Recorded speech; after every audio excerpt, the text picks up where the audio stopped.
Welcome to Luca is a Billionaire, where the only thing I invest in is your answers. You start by confirming your Windows build and installing pending updates. This prevents driver and library mismatches. Next, close Steam and any overlaid game because the DLL is locked while running. Once done, backup game saves and disable mod managers so they do not reintroduce modified files.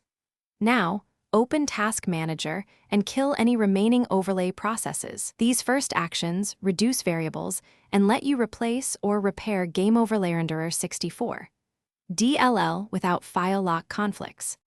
You should now verify game files in Steam to trigger an automatic replacement.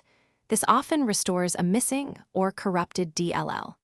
If verification fails, manually delete Gameoverlayrenderer64.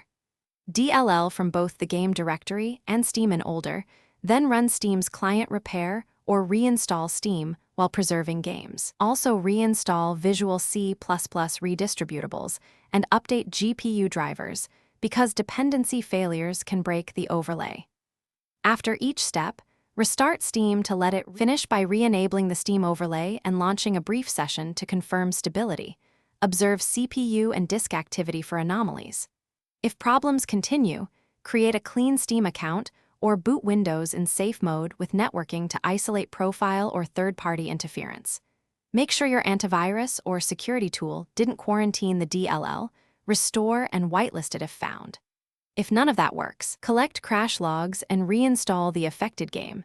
Then contact Steam support with logs and exact reproducible steps.